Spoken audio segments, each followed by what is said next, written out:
नमस्ते दोस्तों।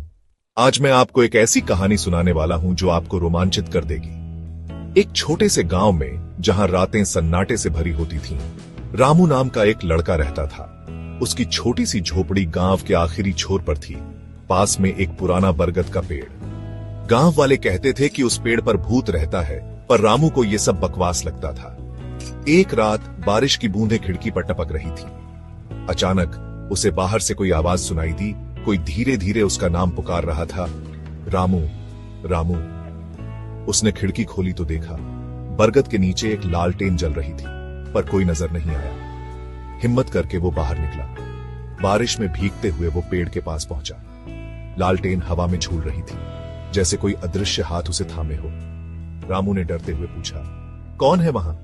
जवाब में हवा तेज हुई और एक फुसफुसाहट सुनाई दी, मेरी चिट्ठी ढूंढो। तभी लालटेन जमीन पर गिरी और बुझ गई। रामू ने आसपास देखा तो पेड़ की जड़ में एक पुराना लकड़ी का डिब्बा दिखा। उसने डिब्बा खोला।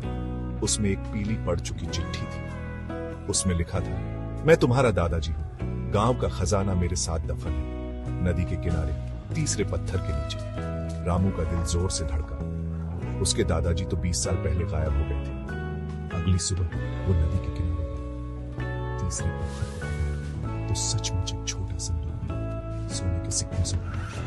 और संदूक के ऊपर एक और चिट्ठी थी, खजाना पर मेरी आत्मा को मुक्ति दो। आज रात लालटेन जला। उस रात रामू ने बरगद के नीचे लालटेन जलाई। हवा में एक ठंडी सांस महसूस हुई और लालटेन की रोशनी में धुंधली आकृति दिखी। उसके दादाजी मुस्कुरा रहे थे। फिर सब शांत हो गया। सुबह रामू ने देखा बरगद का पेड़ सूख चुका था।